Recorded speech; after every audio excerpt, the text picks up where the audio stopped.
The light a little messed up though, but I don't know. There you go. You just gotta get the backlight out of your face. That's all. Yeah.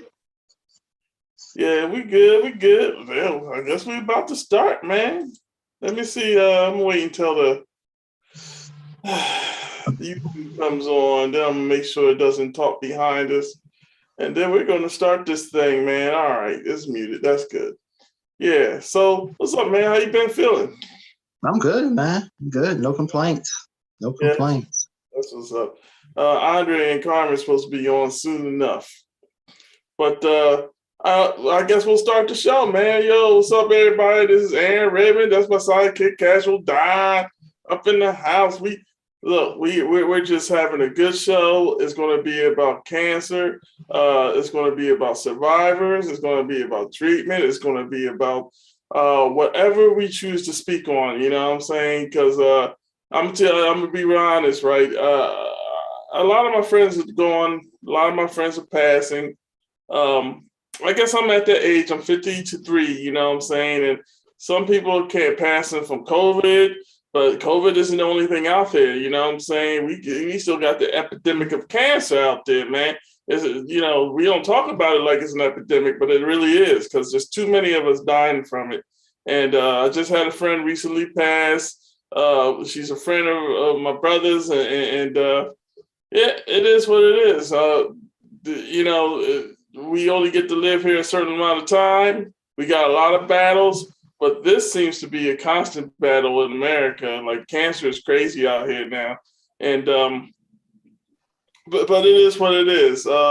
Personally, I've never dealt with it, but I've had like other issues that could have took my life. So I'm not really going to talk that much about it, because I would rather have people who experience it and people who have experienced other people's experience to talk about it. Because when my nephew told me he had, I was like, what? You know what I'm saying? I that was the last thing I would have thought. That was, because I never really hear about cancer in my family. You know what I mean? So it was a shock, and I was very worried.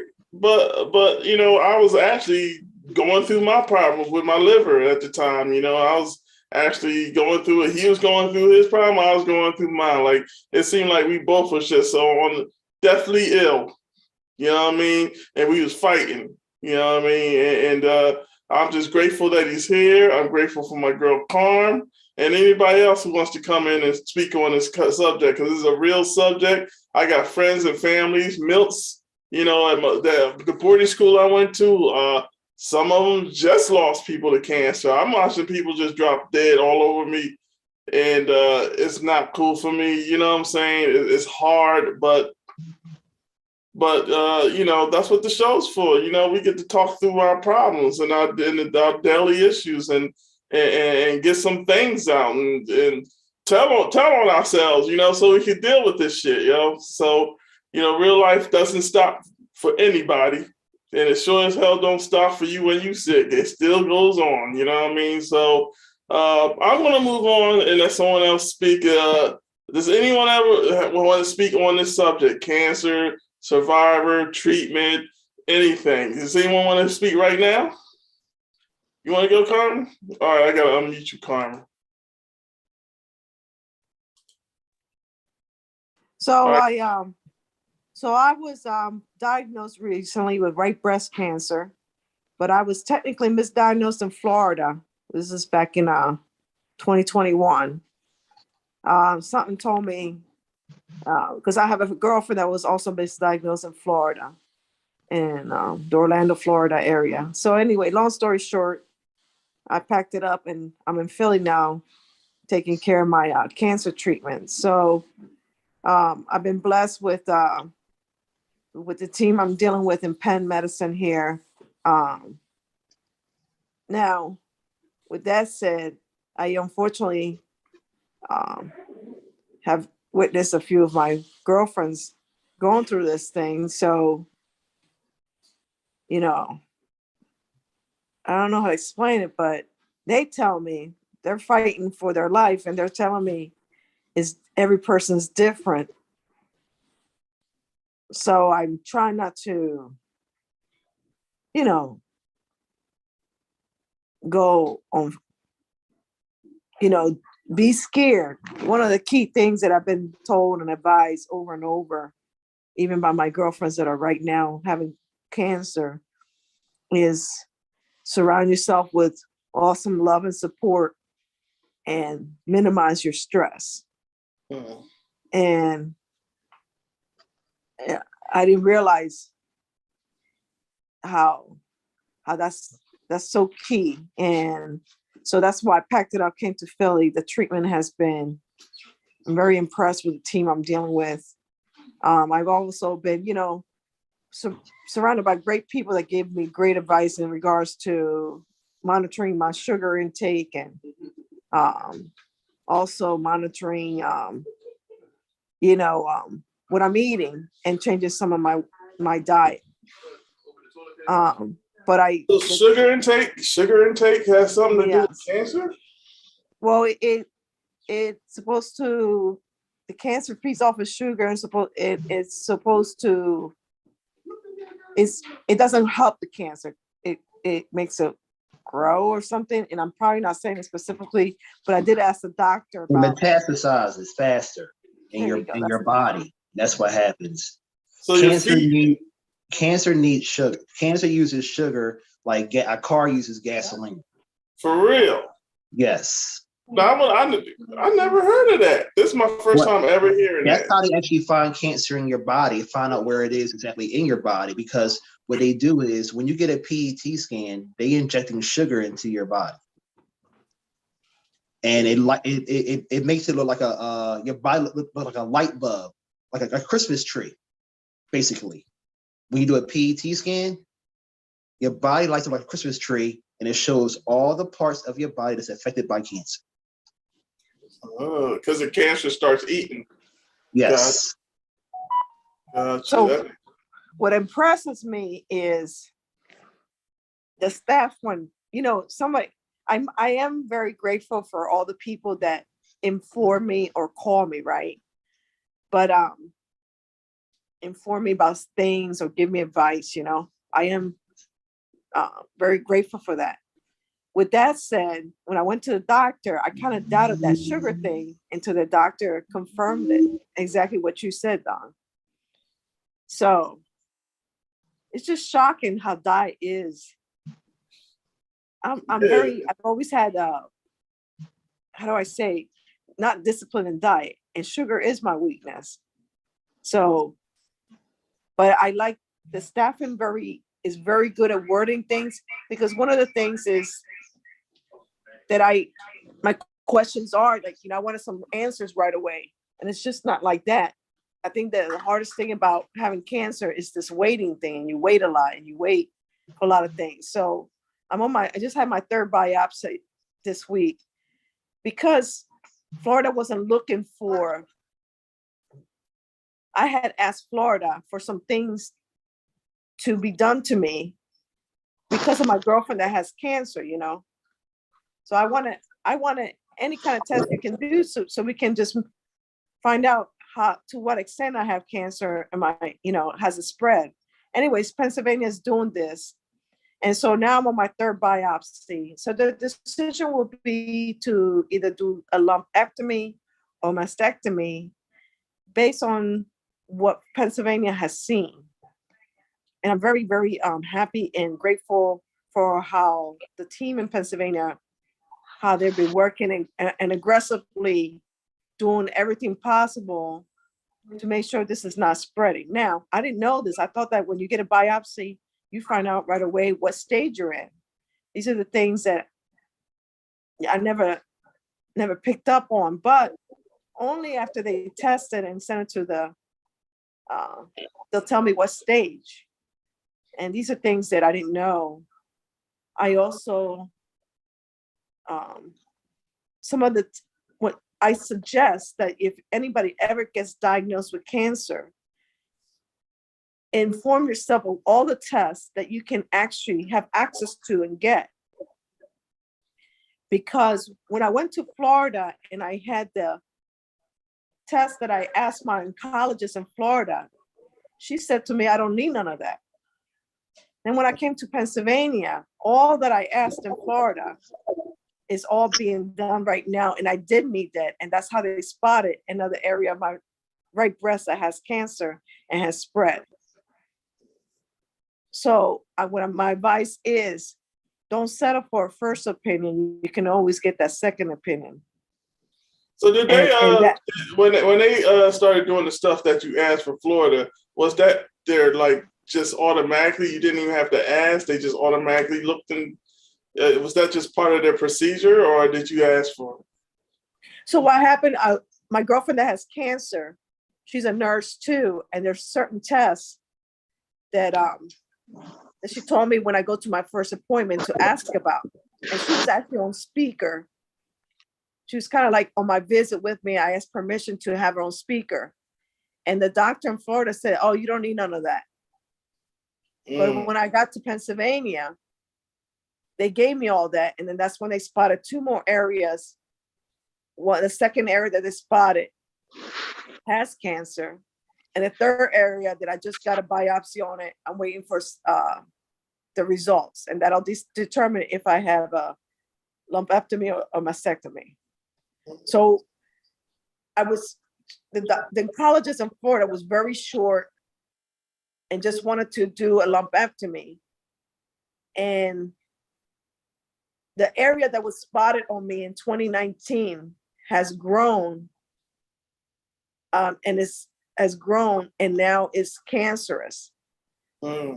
So that area is cancerous. And then the Pennsylvania doctors found that area that's turned into cancer. And also now they did that third area that they spotted.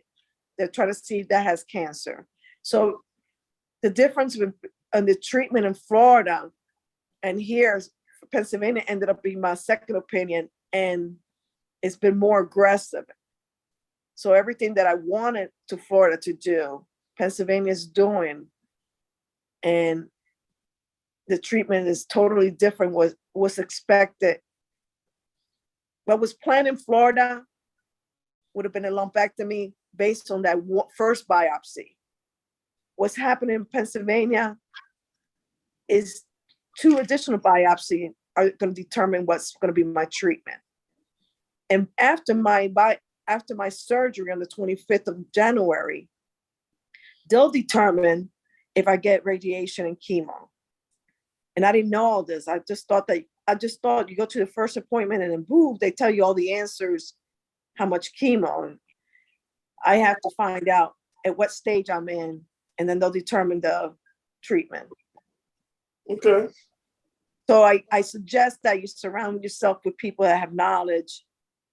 I'm blessed with my girlfriend that she's a nurse apart from her right now living through cancer. And she gave me that input. Also, one of our milk sister, Julie Hickson, was a great help. My other sister extended her hand, Philippa. I'm surrounded by good people that have a great knowledge and are, about, they have direct knowledge because are able to guide me and give me some input of what are my expectations through this process. It's always good to have people who know what's going to happen or who's been through it to give you some advice, you know what I mean? Because people on the outside, they always got answers, but the people who's going through it, they got the proof. You know what I'm saying? So that's how I feel. That's why I'm not really talking too much this show, because I feel there's a lot of things I think I know, but I'm going to ask questions because, I know I don't know. I know I don't know. We all have to face, our trials and tribulations, but it's best to do it with someone who has experience. You know what I'm saying? Mm-hmm. So is there any more you want to say, talk on, Carmen? No, I just saw my little sister there, Philippa. Hello. Much love. Hey, Philippa, welcome. Hey, Philippa. So I want to say this. I held a similar, it's so funny. Maybe after my surgery, not after the biopsy. Maybe after the biopsy, I don't know. It's all a blur. It's all a blur. But I held a similar sort of Zoom call. And it really, my Zoom call was with a couple of folks, primarily Milt, from the standpoint to let them all know at one time, right? But I had my friend who's a doctor on too, because she had been in the session, on Zoom. Remember, it was COVID, no one could go with you at the same time, so they could ask loads of questions and stuff. But I felt as though, similarly, it was super important not to have multiple sessions and everything and people, but allow sort of a group and say it at one time. That's the first thing. So I say, good job, good job. The other thing I would say is, early in the process, similar to you, I'm just agreeing with you on a bunch of things. Number one, everyone's journey is going to be their own based on some various, the variables, whatever you're sort of afflicted with in the variations of this. But at the same time, it's going to be super important to know yourself. And I say that from the standpoint of, I reflect on, I always use Sterling as an example, because that's probably my best example. Sterling, when he was sick, he wanted to be surrounded by people all the time. That was him. Even though he was quieter in general than me, but the way he got his energy and the way he felt was when people were around him. He loved sort of being in that mix. He wasn't a talker, but he'd be the first person to put his credit card down. Everyone to have drinks. He really wanted that. So all through his journey, he constantly never wanted to be alone. And we made sure that was the case. I, on the other hand, felt most comfortable when I was at ease and quiet, not a lot of attention, not a lot of those things. And I simply say that, know that up front. And as the people around you, know whichever person you are, so that people can support the way you feel rejuvenated or feel at ease or at peace. I think that's one of the first things, separate of all this sort of knowledge about the illness and this, that, and the other, and all the ways it can go. But to me, that's the main piece, to have your house in order to feel okay. And because of that, like I've gotten from you guys, lots of well wishes, etc. But my peace was maintained, right? I never felt anxious. I never felt overwhelmed by too much attention, right? Or underwhelmed if I wanted attention.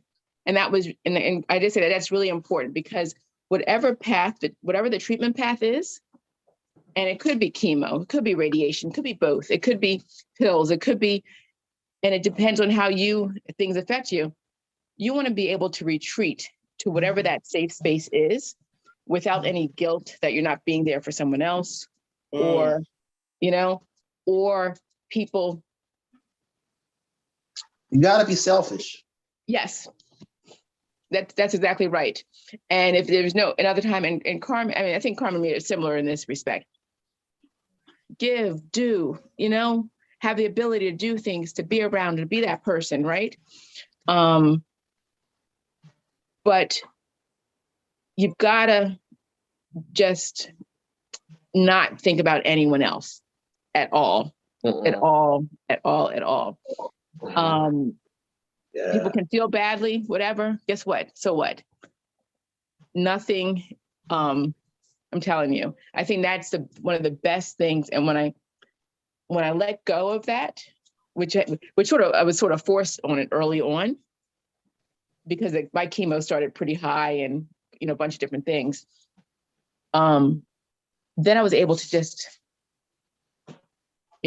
sleep, relax, take as many pills as I needed to make myself go to sleep, mix whatever, just lay there, just be. And so that's the first thing. I'm sorry about the dog. Okay. But the other thing is, lots of people are smart. Doctors are smart, your friends are smart, you're smart. but that's not what's going to get us through this process.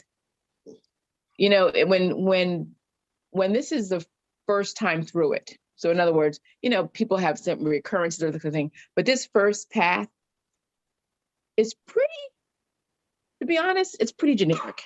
Meaning, there's a formula, there's some variables, etc.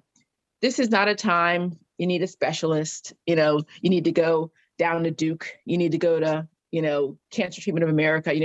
This is really about bread and butter. And I mean, unfortunately, breast cancer is like that, right? They basically on this first It's level. cookie cutter. You're absolutely right. It's all cookie. It's all cookie cutter. So the important thing is, and this is my opinion, go to the closest medical facility to your home. I'm telling you, if I live in Wynwood. You guys know that. Lincoln out, I could ride a bike there, right? Mm-hmm.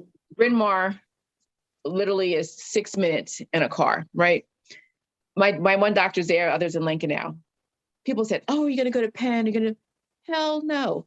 When I finish that chemo treatment, I'm basically from there to my bed, or the drugstore is right there. Whole Foods, whatever is needed, everything is right there. Don't start doing this stuff that you got to drive.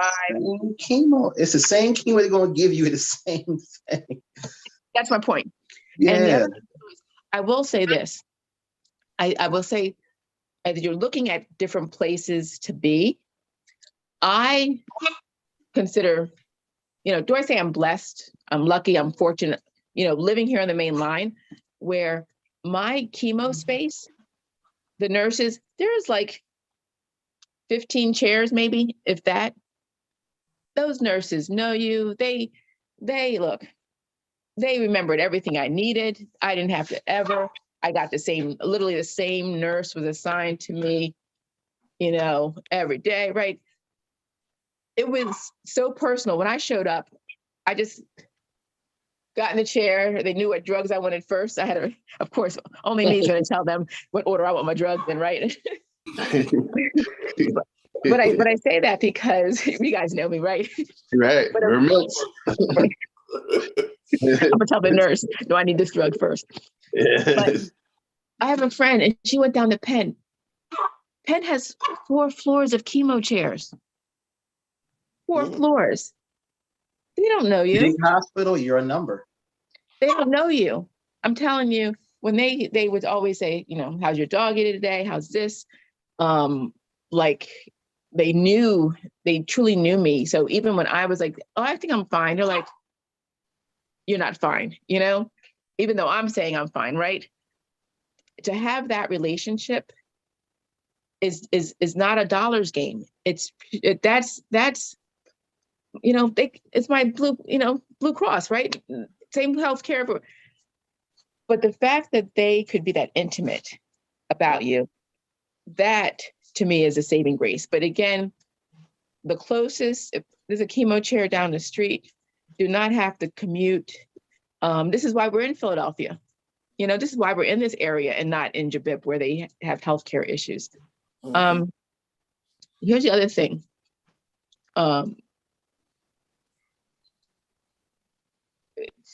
Take the grace that you're given. When people say, I apologize. That's all right. That's fine. Yeah. He's 18. Let me give him a treat. Hold on. Sorry. He's 18 and can't see it, but he knows I'm like right. Let me open a thingy. Isn't that a shame? Well, you know how it is when they find out that you're doing something and they're not getting their attention. You know what I'm saying? He can't hear.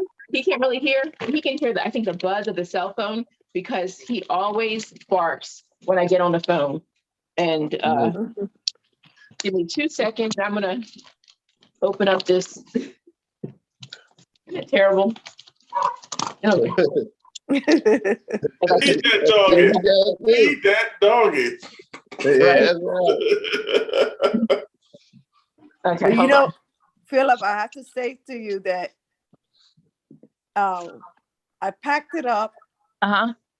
So one of the things is that my homegirl that's fighting her life, Yeah. fighting her fight right now. Yeah. She says, make sure you get away from any kind of stress. I was told this. So, Yeah. so I had told Andre my second biopsy came back, cancerous. Yeah. He said, pack it up, sis, Right. and come on. Right. So That's, I mean, I'm telling like, you, that's the same thing. I mean, Maria was like, it's so funny.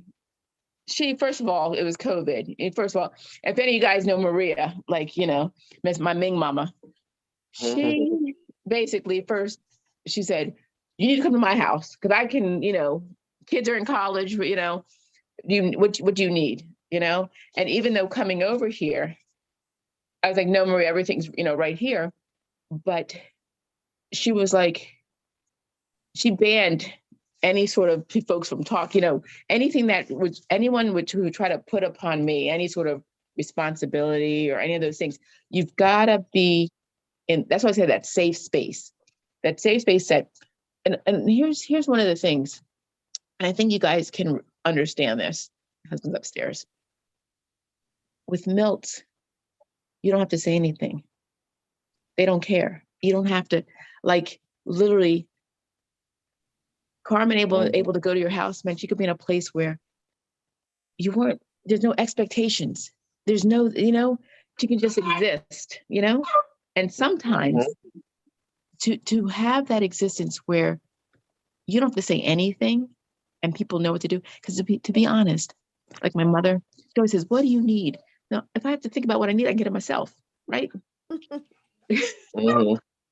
Versus, versus I think about like the Marias, ties. I mean, if they would drop off this stuff, right? Or this Amazon. I mean, all of you guys, the Amazon me stuff, I didn't know I needed. I got it. I'm like, this is great. Who, like, I would have known to ask for it. They didn't say to me, what do you need? They said, oh my God. Hold on, sorry. He's ruining my cheek. That's all right. But I say that, I say all this because there's something to be said for when you're the person in your circle who makes things happen, and then people aren't accustomed to that now, that they don't even know how to help you. But there's when I have found that Milks for me, they're probably too similar, and they're on the mark, They don't say, what do you need? They're like, here are 10 things we know you need. I don't care if you need 8, give away 2. Here, what? Here you go, And that's what I'm gonna say to you, Carmen, too. I had gotten some doubles of some things, and my one girlfriend ended up having this diagnosis maybe a month, and she didn't really have a circle, just her mom. So I would share, because I got blankets. Oh my God, so many wonderful blankets, right? But I got 2 of them. I took it over to her. I would share those things. With my Milk folks, I'm telling you, if it was a smoothie thing, if it was, I'm cold still, electric blanket, electric socks. I mean, just craziness. But I say that because you had to, Carmen, getting up and coming to a place, a safe space where you can just be. This is, I feel like I'm sounding preachy, but I'm just sharing that it's not about the regimen. That's going to be how it's going to be, right? I mean, part of the problem, and this is what Jen Ericetti had said to me before. She goes, if you're had a little more meat on your bones, you'd handle things a little better, but you're starting at a deficit. And it's true. So I was just, when you're, 5'7", and I had been losing weight, who knows why, but I was weighing about 117 when the treatment started, which isn't great, right? But if I was like 130, and 5'7", the medicines are able to go through your system a little better. Fat is good. Fat is good in this situation. So things that we handled, but the tips, we'll address those as whatever your whatever your regimen's going to be. I have solutions. I mean, all this. Carmen, one of the questions I had, what insurance do you have? Who are you? What insurance do you have? It's Blue Cross? Aetna Medicare. You have Aetna Medicare? Medicare? You Yeah, all done for Medicare? yeah. I had 2 brain surgeries today. Oh, So so they Oh, I okay. got the special insurance. Right. Well, my it's funny because my one who has breast cancer, she also had that special insurance that, but the reason I asked that is because I'll make sure I forward to you. There's a couple of things at least Blue Cross pays for. It's called Unite for Her, and it's like a passport, and it's all the supplementary things you can do. So while insurance doesn't pay for acupuncture and all of that, this passport does. For instance, so the insurance company pays for it, but it's not insurance. They pay for you can either like acupuncture, or you can have a nutritionist come and shop with you, or all sorts of neat things like that. But that's down the road. That's not the thing about now. But I missed the very beginning, and if I'm talking too much, just tell me. Someone else cut me off, and by all means. I know you had your. I'm in here kind of rude, like you just started talking and stuff. Guess what? I don't care. Guess what? Because I know that's why I let you go. Aaron, I can still kick your ass, right? That's right, sis. Go ahead. I ain't afraid of sticks. Stones maybe, but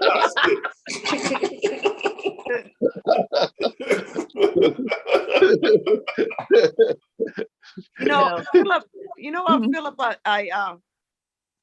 one of the things that I tell Andre, Aaron, I say, even Troy Proctor, I say Mel Roach too. Oh, yeah, I tell them, I say, I'll just give myself a couple hours of self-pity, a day's self-pity, when they talk to you, like when they give you that call, you need a third biopsy, blah, blah, blah.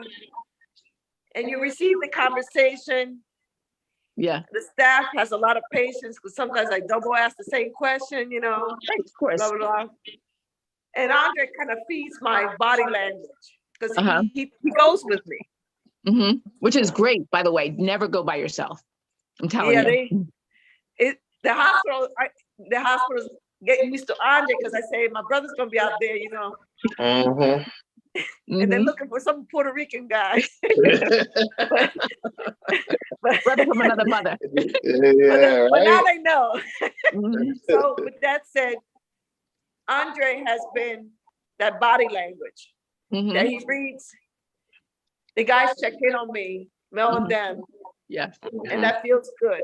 I'm very happy to be around this. I have 5 daughters and a few grandbabies. Yeah. And this is the first time I learned how to be a little selfish. You know what I'm saying? That's my point. Because by the way, on Facebook there's some blogs and that kind of stuff. Don't read them. Don't get it. Like afterwards, but half the stuff you're like you roll your eyes. But here's the main point. You've been the mom, the grandmom, the caretaker, the champion, all those sort of things. Guess what? No, and don't feel. And here's what the guilt part of when you say, "Oh, I didn't let my granddaughter know this," or "I didn't let my daughter know that."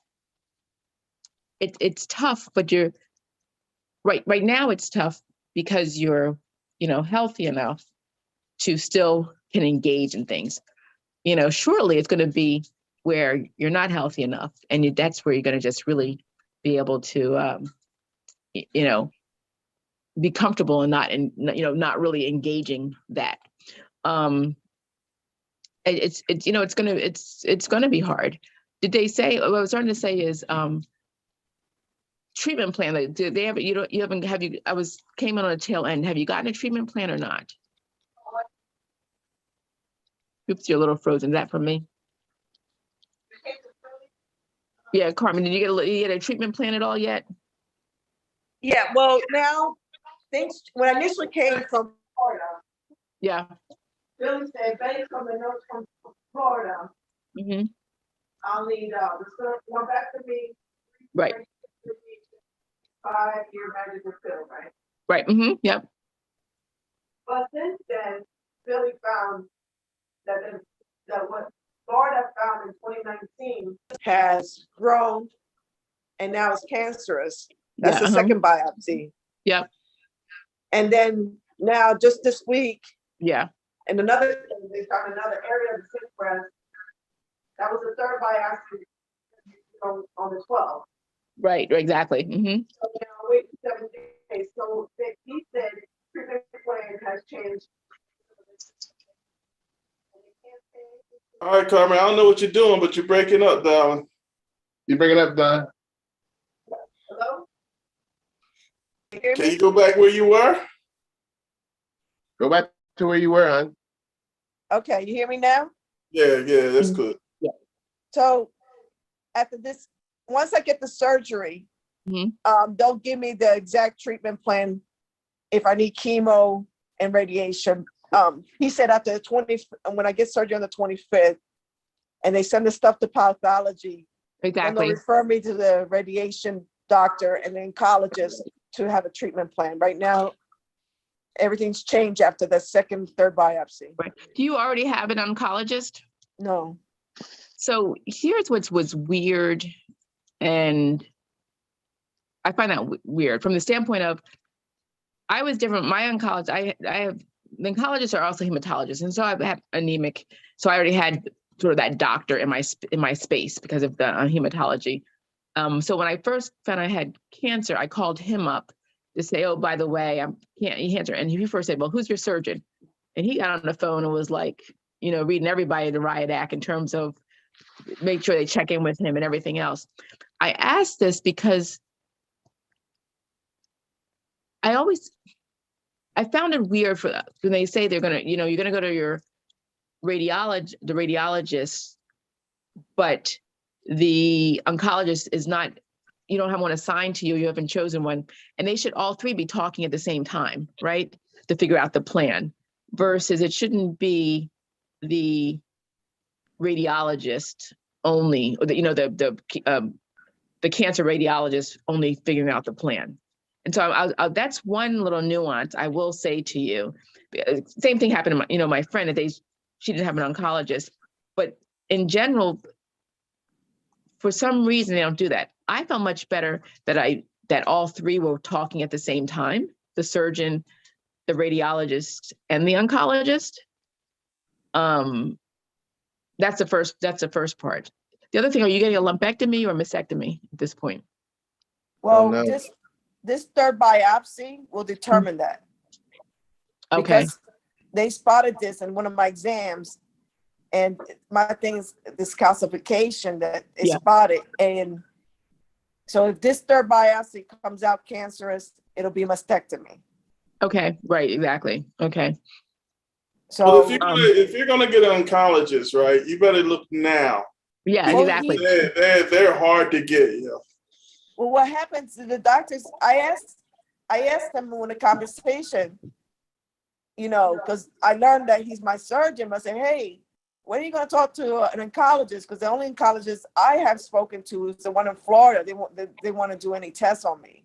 Right. So with that said, he said, I operate and everything's being read will be sent to an oncologist. When you get your surgery, you will be referred to an oncologist and a doctor that will do the radiation or determine how much Yeah. radiation.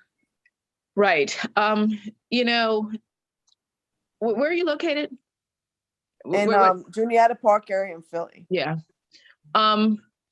If you can, suggestion, if you're able to, if you have any folks up there, which hospital are you up there in? Penn Med. Yep. Nathan Okay. So Spruce. okay, pardon. So let me put it this way.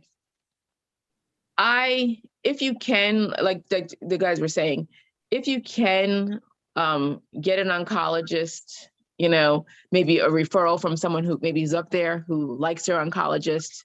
Again, I had an early relation, and get that and have them on the records, right now. Okay. And then just seeing stuff right away, and the radiologist also, the breast cancer radiologist, because it's so, I mean, it's important that they all speak at the same time. Here's one of the things. It was interesting. So they're doing the biopsies. Wait, sorry. They're doing the biopsies, but there must be small enough because they haven't mentioned doing chemo first or radiation first to shrink anything. Right. And so that's one of the questions that is always out there of there's some doctor systems, medical systems that believe in a chemo first or radiation first to see how things react versus before surgery, and some others. Mine, for me, I triple negative. So I have a different kind than you, and which is fast moving. So it was important to, cut and get clear lines first and then chemo versus, chemo and hoping they're going to see something. That's how mine was as well. And so, and it varies, but the question should be asked, because that's really the overarching treatment plan. I mean, because it's, by the way, a surgeon being the primary person is always going to cut first. Yeah, that's the thing. They want to cut first. That's the Right. thing. Yep, exactly. That's what they're going to do. Right. And that's why, for me, having that oncologist feedback saying, I mean, we asked the question, shouldn't do this? He goes, no, I'm good with this. If the oncologist who's, chemo 101, everything that says I'm good with that, then right? But if there's, any back and forth, then, you need to have that specialist as part of your, conversation. Well, I'm gonna tell them on Tuesday I would like to meet my future oncologist before my surgery. Well, what I'm saying? Like, I would like to be, I like that input. I'm gonna take that suggestion and ask for it. Yeah. Well, what she's saying is that instead of you waiting, go find your own right now. And then that's your oncologist. So all the reports will go to that person. As soon as they get the reports, they make their own treatment plan, and then you move forward that way. See, you're letting the hospital take control of everything in a situation. Instead of letting them take control, why not you just take control of your own treatment by going and getting your own oncologist, letting them know what you expect, how you want to move forward, and then they take what you say into retrospect and move forward with that plan. Right. Because again, you're putting a business in front of your health. This is a business. Healthcare is a business. They're gonna charge every dollar and dime they possibly can. Oh yeah. And they're gonna give you they're gonna give you a plan that basically fits their needs, because they have underlined as well. They have goals they got to meet every year as well. Right. So within that, I used to work in the medical field, Don. Yeah, I forgot about that. So within that, what they're going to do is they're going to say, okay, we're going to milk this insurance as much as we possibly can, because you have caps, but they're going to make sure they meet all of those caps in your insurance. I mean, on a positive, I would say this one thing with Penn we're with Aetna. Sorry, I already know because I worked at Blue Cross, so I knew all of the contracts for provider contracts. And sort of the pricing structure, but even separate of that, you're 100%. You need differing opinions to come together, from the different angles. Here's the other thing. You need somebody fighting for you. You need somebody fighting for you. If you have your own oncologist without Penn being involved, it's like kind of like, for instance, when a player gets injured, they see a team doctor. The team doctor is for the team. It's not really for you. And he's trying to get you back in the field like my man, right? Exactly. So what you want to do is you can't take your shirt off and walk off the field, though. You know that, right, Carmen? You can't take your shirt off and walk off the field. Right. So you want somebody in your corner that has nothing to do with Penn at all. Oh, I have a question. To your point, were you assigned a nurse navigator at all? No, ma'am.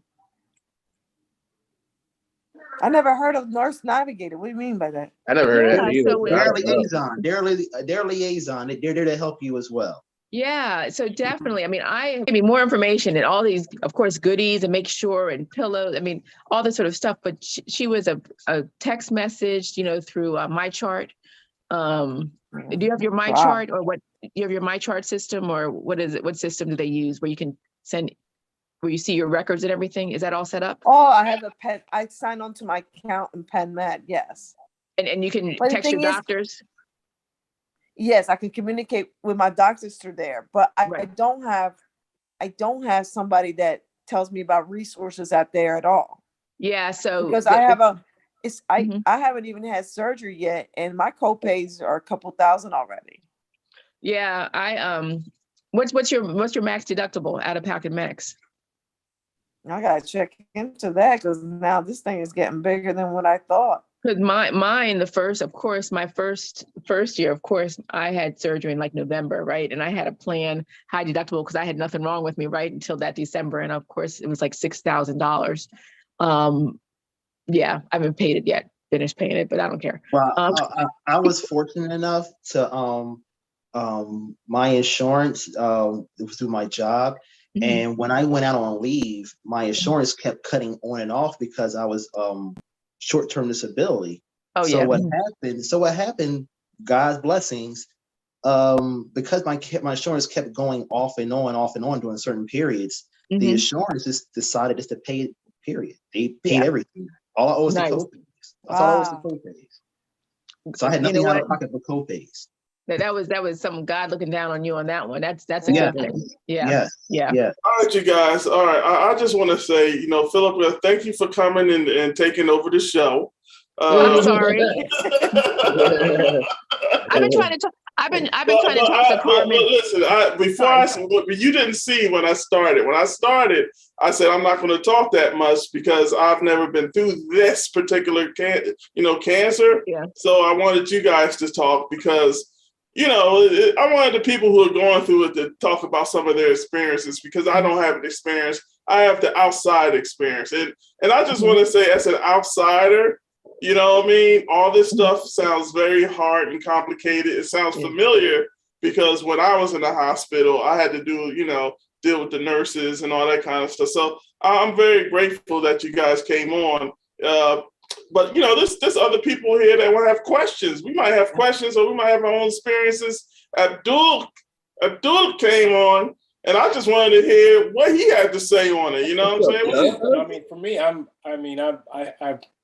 thank God. I mean, I've never had cancer, but I had to navigate my mom's last final 2 weeks because she was just hiding it from the family that she had stage 4 and nobody knew, and she was just in the hospital, just dying by herself. And I show up, and then I had to deal with it, and I just had no idea. I knew nothing about cancer. And so it was just this crash course when I took a week off from work, and then ended up being 2 weeks. So for me, it was just, I'm really here just to hear other people's experience. I mean, you're talking about dealing with it, firsthand. And I have so many friends who are fighting cancer now. Mhm. But, for me, it was just me dealing with my mother's last 2 weeks with dealing with stage 4 and how she even got there. And how did you find out? I'm sorry? How did you find out? I was just told, hey, mom's in the hospital. You need to take a look at her. And I get there and she's there by herself. And, because she's just lying to everybody saying, oh, I'm going to be fine. And she wasn't fine. Oh, wow. And one of those things where, I get to talk to the doctors. I have to get permission, to get access to everything. And then everybody starts telling me what the deal was. I'm just like, oh my God. So then I have to deal with all of that. And it's like, wow, like she's got like 2 or 3 weeks to and that's it. So it's just a lot. It was a lot for me to learn in a short period of time from when I saw her to when we buried her. But so for me, I just came here to listen and learn, just because it's just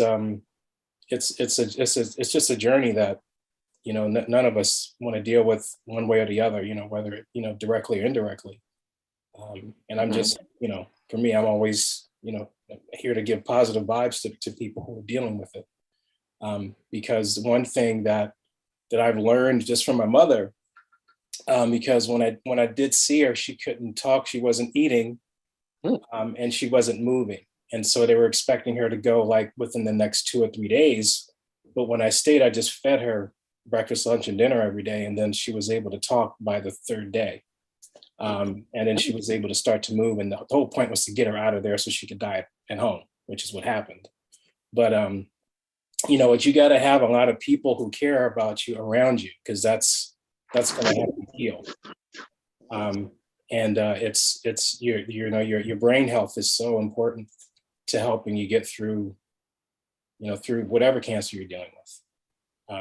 It's just so important that you keep your channels open with your family. It's so important. It just really is. Can I add, I have 5 children, 5 daughters, okay? And I don't have a family history right away when the doctors are asking questions.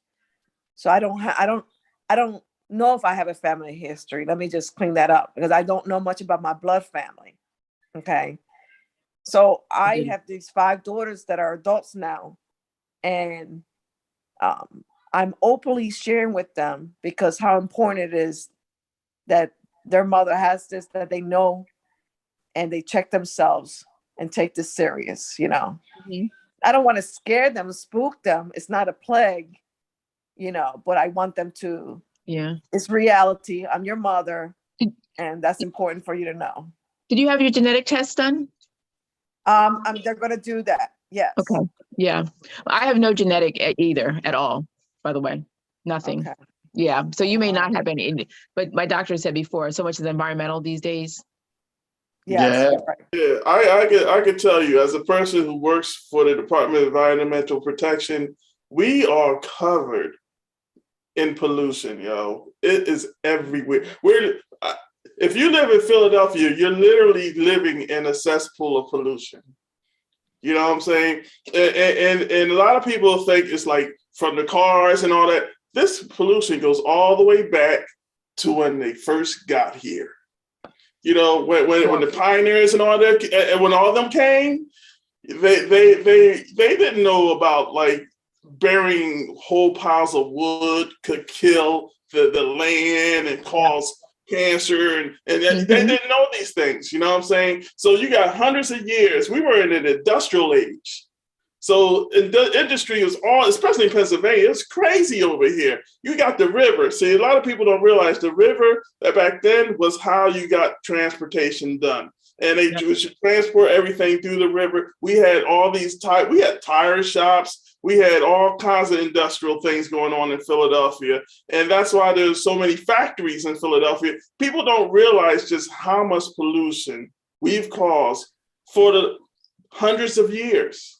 This is hundreds of years. On top of that, we have our current polluters. You know what I'm saying? The big companies, the big chemical companies. If it's a company that does anything with anything, they've polluted. You know what I'm saying? And that's why DEP was put together. That's why all the, in the 70s, because in the 70s is when we really started saying, okay, we got to fix stuff, because our trees had a grimy gray film on them, and we were sending acid rain up to Canada. So this cancer stuff, it may not be for natural causes, but it's something that we're definitely going to have to deal with as a nation on a regular, because there's so much pollution. Like, it's in our water. There are things we can't get out of the water. It's just in there, chemically. And that's just the way it is,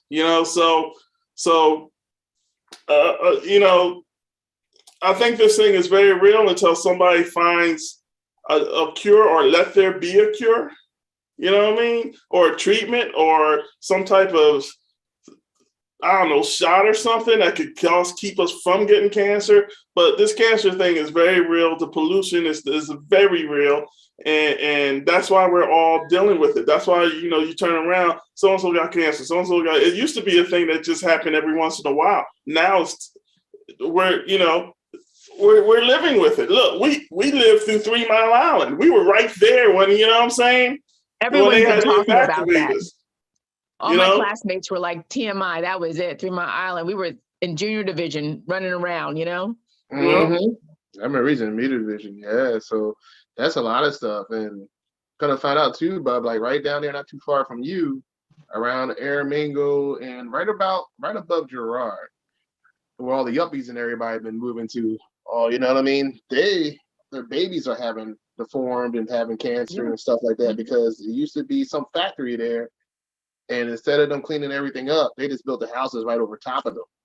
So now Yeah. they're all, I think it's lead. I think it's lead underground, and it's killing, and it's Which is making the all the babies worst. die. Mhm. Yeah, it could be Yeah. lead, it could be radon, it could be a Mhm. lot of things, man, that Mhm. come up through the ground and just kills you. You don't even know you're dying. It could be electricity. Like if you're too close to a big old electricity dispensary kind of thing, that can kill you, man. That's why Chester, all that with those power plants right next to it. I want to say something positive though, at least the type that Carmen has so far with the biopsies, which came back and they mentioned pills and everything. They have a lot of solutions for the type that you so far demonstrated, Carmen. They have these pills. I mean, there's one thing to get rid of it, but that's a positive on the type you have. So let's just keep that in mind and keep Mhm. positive on that one. That Mhm. they do. But there are some beyond the initial treatment to get it cleared up. So Okay. Yeah, I keep on telling Carl every day, like you guys just, stay positive, but too, be laughing in here. But the main thing is no drama. If the kids go on your nerves, I'm like, you're not gonna talk to them. Like you're not gonna talk to anybody get on your nerves because we ain't gonna have none of that stress. Because Yeah. I seen some of my friends who had cancer, they had a whole lot of stress around them, and I knew they weren't gonna make it because stress alone almost killed me. And stress is a killer on its own. So you Yes. can't have stress and cancer. That's automatic death. So I was like, mm-mm. Like anybody that stresses you out, they can't come to the house. You can't talk to them. We're just not going to do it. Like people can be pissed off. I'm like, it's all about you. I don't care how anybody feels. It's all about you. So no matter how the grandkids, the kids, your friends, or whoever, Yeah. I said it's all about you. So like, I don't care how anybody feels. I'll just hang up the phone. Like this is that deep. You know what I mean? Like you got to live, so you got to be all about me first and everybody else second. And yeah. that's how I feel about it. Do you know what I mean? That's what you just got to do. So we talk about that. Yeah. So that's important. I'm not sure how to do it, but Andre, for your address, it'd be great if there was you make a Amazon, an Amazon like cart thing, wish list for Carmen, just so that I just want to, so any of us could just click on it and then click things. I And don't we even know put how to do suggestions. that either. I don't know how to do Okay. that either. I'll put Well, it's just a registry. Then you gotta get a registry somewhere. Wherever you want to get a registry at, you know what I'm saying? So Well, let's make sure your address is known, because like I said, I got so many things that people just heard some cancer, something or other, and it came to me. And I think we'd want to be able to do the same for Carmen, whatever we may think she needs or whatever, makes it super easy. Okay. Oh, thank you, sis. Mhm. Thank you. Andre, I'll connect with you offline with that. How about that, Andre? Yeah, that'll work. That'll yeah, work. yeah. All right, we're gonna shut her down for a minute because she's talking too much. You know what? You came over here and took over my whole show, yo. I'm gonna go back. I'm gonna go back to my office. I got a text. I'm like, oh my God, it's 7:15. I've been trying to talk to Carmen for a couple of weeks, and then Christmas happened. So I love you. If you need I love you, anything, sis. I got some goodies. I'm putting in a container for you. All sorts of goodies. I'm gonna drop off. So Thank you, sis. Thank Yeah. Love you. Thanks for coming by. Really, we love you and we're glad that you're here. And I wanted to ask you a question before you get off. How are you with your treatment? So I actually have doctor's appointments. I thought last week, but this week. So see how much hair is back now? Okay. Yeah, you got a lot of hair back, girl. Okay. I look crazy. I said I look like a chia pet or something. It's like it's all fluffy, like a. Beautiful. It's finally. I'll say this. I'm not 100%, but I'm mentally, and I can talk better, and I have an energy now. I'm not 100% because I had some weird stuff that has nothing. I had some medical, some medicine reactions. So I reacted to some of the medicines poorly. and they cause other things. But I'm not going to go into that because that's not here nor there. But thank you for asking. I can say I'm alive, I'm in good spirits, and I look like a chia pet. Well, it's great to see you. Done. It's great to see you. And you I know love you what? guys, You're seriously. always welcome. Look, if you see us talking about something you want to get on here and take over, I'll allow you to get the takeover, but I will mute your ass too, yo. Today you get a pass. You get a pass today.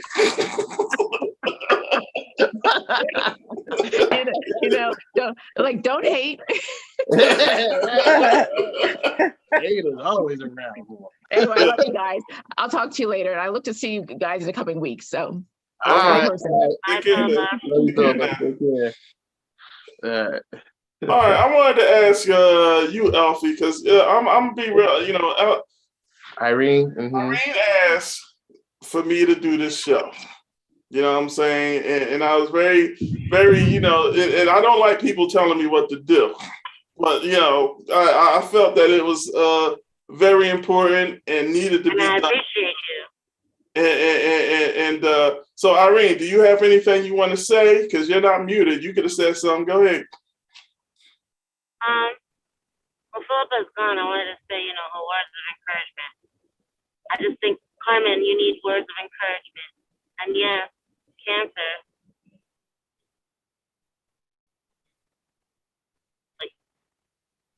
Oh, baby, you breaking up. You in the car, ain't you, driving? I am driving. Oh, Yeah. well, you know what? You know what? Y'all can call each other after this. I don't want to, you know. I think I've wanna been say through enough thank you, bad Aaron. connections. Thank you, Aaron. Thank you, hey, thank you, Irene. Thank you for being on here. And yo, Lindell, you want to say something, man? Hey y'all. Hey, what's up? So how everybody doing? Assalamu alaikum. Hey, what's up, boss? Alaikum assalam. Yeah. Basically, I really don't have nothing. I was just listening to everyone's story that has cancer. Because my brother Don, when he first told me, I was down because he's the least person I expected to get cancer. So, I'm just sitting here listening to everybody, you know, just taking everything in. Well, I haven't seen you, boy. I haven't seen you. I'm very glad to see you, brother. I just wanted to say I love you, man, and you're always welcome to the show. So is your wife, who never wants to be on it. But I just wanted to acknowledge you, my brother. I really did, man. Thanks, Uncle. Andre, do you have anything you want to say, man? No, I'm good. I said everything I needed to say. I'm good. All right, Can cool. I ask, is it Lindell? Yes. Yeah. Can I ask you something? When Don was diagnosed, did you feel that he was approachable? Did you dare ask him questions? Or do you feel better when he informed you? Because you didn't dare ask questions. Because I noticed that when my girlfriend got diagnosed, her children, they got so scared that they didn't ask any questions, but they wanted to know, but they didn't want to ask because they didn't, how do I say, it seems like they didn't want to put more, On her mom. it was a subject, it's a taboo subject. So a person, when you learned your brother about your brother's cancer, did you feel like you wanted to know, you dare ask, or did he inform you freely about everything and you didn't have to? You didn't. He had called me when I was leaving work, when I was working at the Hub of Hope, and he told me, and at that time, when he told me, I was shocked, I was angered, I was sad because it felt like I was about to lose a brother. I'll be honest with you, my children, I feel my children are, I have 5 daughters. Out of 5 daughters, only one asks a lot of questions. So I'm just saying, maybe that they're so scared they don't dare ask. And I get what, and I. Oh, hold on. My oldest son avoided me. I never saw my oldest son at all. Not one phone call, not one visit, period. Oh, yeah, I didn't know that, though. Everyone acts different, man. Look, I try not to take too many things personal because when I was sick, I didn't have a whole lot of visitors, a whole lot of phone calls. But everyone's different. Some people they don't want to intrude. Some people we talk like almost every day, man. Yeah, some people get scared, man. What we got to realize is that when we're sick, other people are suffering with us. You know what I'm saying? I never asked him why. I never asked him why he did what he did. I kind of understood, but at the same time, it was like, damn. I mean, a phone call. You don't want to hear that, like, sometimes they're just afraid to get too close and then lose you and be all in their feelings after you go. It's a lot of things. You know what I mean? I try not to judge it because, I've been on both sides of it, not with cancer, but with life and death in the hospital situation. And I've had people that I wanted to visit but never visited. I had people that I visited. And, I think it's a maturity level. You know what I'm saying? Some people just aren't up for it. They just don't have what it takes to deal with life and death issues for real. So, love them anyway. That's what I say. It's no love lost. Everybody deals with everything their own way, like you stated. But it was just, and another thing, my wife. You notice that you don't see my wife here, right?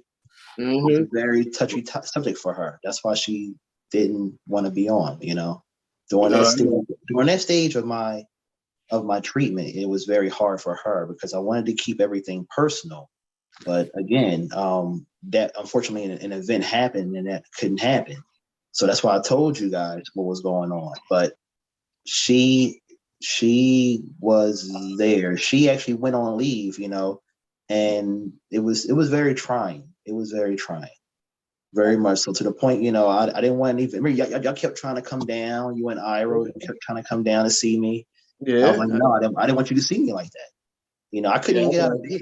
I couldn't even get out of bed, man. It was bad. It was very, very bad. Mm-hmm. It was a very, very trying situation to the point where I was like, I wanted to quit. I'm on my last week of chemo and I wanted to quit. Literally my last week. All I had to do was Monday through Friday. That's all I had to do. And I wanted to say, no, I'm done. Like, whatever happens, happens. Between the constipation, between the cramping, I still kept cramping, the neuropathy. Mm-hmm. And it was horrible. It was horrible. And I couldn't walk. I couldn't do anything. I was literally, it felt like I'm on my deathbed. It's literally what it felt like. I was just waiting to go. It's hard. It's very hard on the body because I had the highest dosage of chemo a person could humanly have. Because they wanted to attack it so progressively. Again, my tumor was as big as a like a coconut or whatever you want to call it. It was huge. You can see it and touch the bulge in my stomach. That's how big it was. And again, my oncologist wanted to attack it aggressively. So in doing so, I had my surgery first to remove my testicle because, in case you didn't know, I had testicular cancer.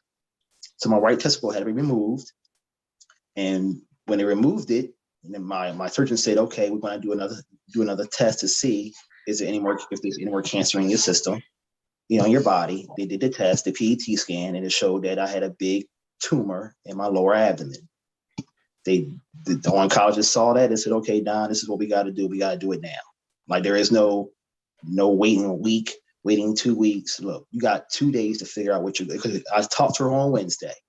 By that Friday, she wanted an answer, point blank, period. Mm-hmm. It was that aggressive. So when I got my treatment plan, did my treatment. The first week I was cool. The first week of treatment, my sister came. Chrissy came down. Everything was cool. Yeah, it was good. It was good. It was good. By the end of my second treatment, it was bad. It was horrible. That's when I started feeling the knots in my stomach. That's when I started feeling the weaknesses. Hardly can take a shower on my. That's the only thing I wanted to do was maintain some type of of humanity being to take my own showers. And that was a chore. Like by the end of my shower, I was in the bed sleeping for like 4 or 5 hours, literally. Like it was bad. It was bad. It was really, really bad. At first, I never wanted to talk about it. I went like it never happened. Like mentally, cancer is definitely mentally, it's you got to be in a group of people who understand and at the same time who will support, because it's mentally draining. It's mentally draining. You could be this. I consider myself a strong person as far as when it came to stress and things of that nature. Nothing never bothered me at all. Nothing bothers me, period. But when it came to this, it nearly broke me. It nearly broke me. If I had to do one more treatment of cancer after that last treatment, I can honestly say I don't know if I'll be here or not. I can honestly say that because that's how bad it was. I was on the verge of just giving up. Like really on the verge. No matter what anyone said to me, I was on that verge of saying, I'm done. I am done. But again, my wife, you guys, and God, literally, like those 3 things, helped me a lot. Helped me a lot. That's what's up, man. Yeah, when you was going through your chemo, yeah, when you was going through your chemo, I was pretty much mad because I couldn't be there for you and with you. And so when you were going through that, I was still feeling down and sad one night, but I know I had to be strong for you because you already going through something. So at the same time, I, like anybody else, thought I was going to lose you. Yeah, and in retrospect, I thought the same exact thing, And the first thing you say when someone says cancer, you think death immediately. You don't even know what kind of cancer it is. You just instantly think death because that's what you see all the time. But it's everything's down like I was given 85 to 90% chance of living after this. I didn't think about that though. My mind just went off somewhere else that it shouldn't have gone. But again, being human, and we do what humans do, we worry. We to the point to where we put ourselves in a frenzy, anxiety attacks, all that kind of stuff. Yeah. Never had none of those things before. Never had an anxiety attack before. Had one. Never. Again, when it came to stress, please, I'm not worrying about that. Whatever's going to happen is going to happen. I'm not worrying about that. But when this happened right here, it was like, oh my God, I can't do nothing. And I had to literally put my life in someone else's hands. Literally, that's what I have. I have to do this. And to sit back and put my hands up in the air, like, all right, you got it, was the hardest thing in the world to do, because I had no control, none. That's one thing we always love to have is control. Like you driving a car, you control what happens. Someone else has to hit you to cause an accident because you have control. But when what I'm saying, when someone else take that when we out your hand and make you watch, that's the hardest thing in the world. And that's like being a passenger in a car. You're at the mercy of someone else driving. And that's the hardest thing, man. That is definitely the hardest thing. Period. Well, you look like you're doing good, brother. You know what I'm saying? The fight goes on, right? Yes, sir. The fight goes on. We can't just lay down. We got to fight. We can't just be like, oh, well, we got to put our hands up. We got to duke it out. You know what I'm saying? Straight. Yeah, you know it. I would be happy to pump anybody up that needs to get pumped up to fight, man, because I remember when I was laying in my bed and I couldn't get up. You know what I'm saying? And all the conversations, man. We talk like almost every day. You in the bed, I'm in the bed. We both trying to look. I can tell you. Look, listen. There's some real humiliating times, man, when you're sick. You know what I mean? I remember like crapping myself trying to get up just the steps, and it was embarrassing. You know what I'm saying? I had to. I remember being on the toilet having to tell Andre to help me with that shit, yo. Yes. And I'll never forget how humiliating it was for me. And but all I could think was, this is fucked up. Why did Andre gotta be doing this shit, yo? I was really Mad at yourself, like to a point you're like, let me tell you, man. It's mentally When you have no it's alarming. control, what? Yeah. When you have no control, none. It's just gonna happen. This is how it is, man. And You gotta accept it. I got it. It's not the no got it, control bro. I part, got it's the accepting of the no control part. yeah, that's the hardest part, man. And Andre was like, "Don't worry about it. I got it." All I could think was, "This nigga gotta clean my shit, man." I was like, I got it. It's like, ain't no problem. And let me tell you, that humiliating. Just sitting there knowing that there's nothing I can do. If the price is too high, I can't get up. I can't do it. Mhm. You know what I mean? And then you have somebody love you, sitting there taking care of you. He ain't complaining. You in pain. You yelling at his ass. Y'all let me die. I couldn't get the food right.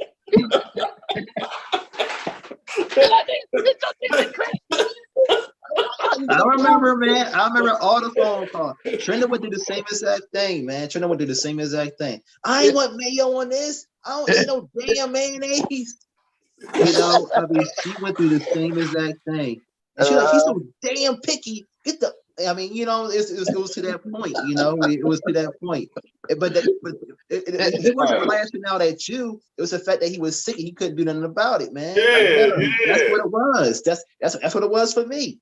I can't get mad at cancer. I can't put cancer in a boxing ring and for a few rounds. Nah. But you in front of me right now. You know what I'm saying? Somebody got to get this frustration. Somebody gotta let me get my pain out, man. You know what I'm saying? And I knew that I felt bad for him, but I knew he knew that I wasn't myself and shit. You know what I'm saying? I was like, I'm about to leave so you can do all this stuff you damn self.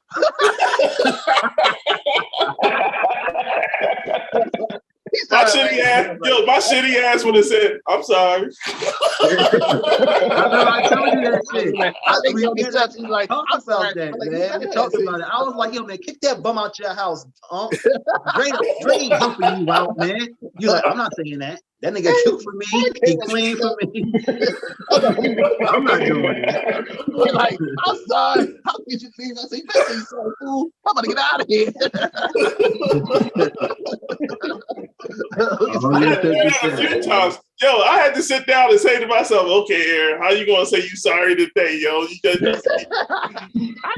gonna make it so that it sound real?" Came out the other. I was like, this nigga's mad. That's all right. He be all right. What's funny is we laughed about it like probably the same day. You know what I'm saying? Because when you're in pain and you have no control, it's like your whole life is you just see your whole life just gone. You think it's forever. When you in pain like that, you think it's forever. You don't see no sunny side. You don't see no sunny day. You think it's forever. I remember I told him, I was like, yo, I don't know how he's gonna take that because he wanted me to cook the rice the way he cook it. I don't cook rice that way. I was like, you know what, bro? It might be a little smoky, but it'd be all right. I ate that shit too. You ain't had no damn choice. With gratitude, yo.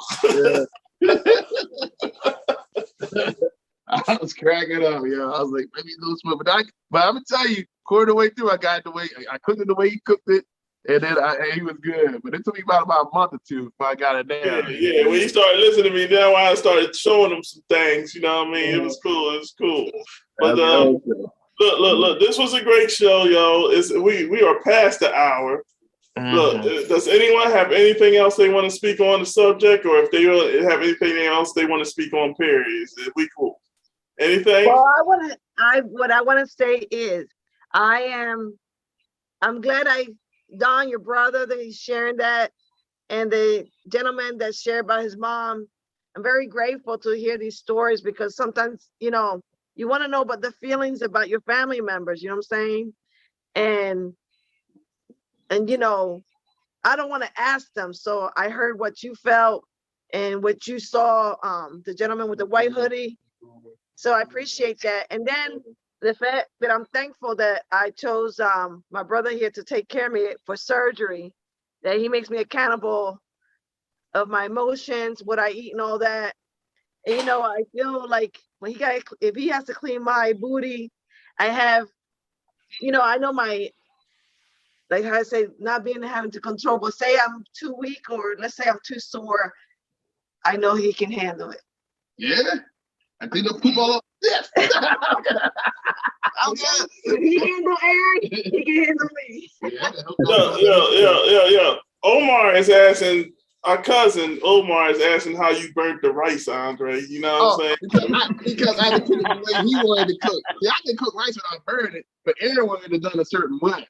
So I ain't know that way, so it got burnt, bro. That's how it happened, Omar. Yeah, you know, my cooking skills is good, bro. You know what I mean? Because Aaron wanted it done his way. That's what we tell My way tastes better. Whatever, man. I ain't gonna lie, I did kind of take a little better, but I ain't gonna say, you know what I mean? But it was all right. All right. You know what? I'm going to end it, man. I'm going to end it. I'm grateful for you guys, all of you. I love you, and I'm glad that you came. And have a good time. Next week, we're going to be talking about, what, Wednesday?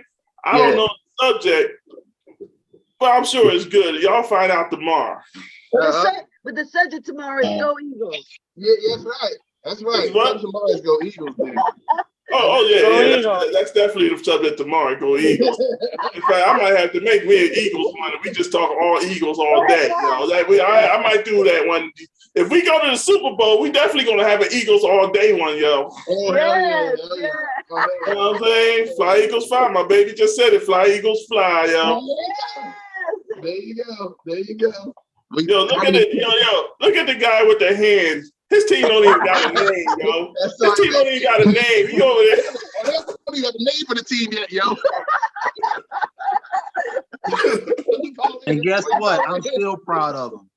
Yo, their team name is a location, Washington.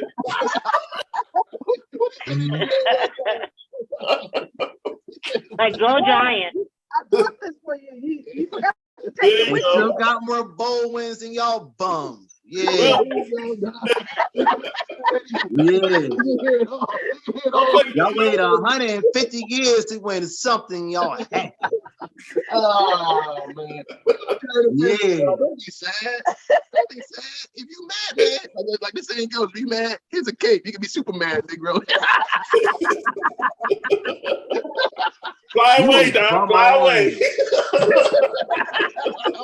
That's why your theme song is Fly Eagles Fly, so you ain't gotta stay and be a bum. Yeah, exactly. All right, I'm gonna say goodbye before Don takes it personal. You know them light skinned boys, they can only take so much, yo. So we're gonna get off.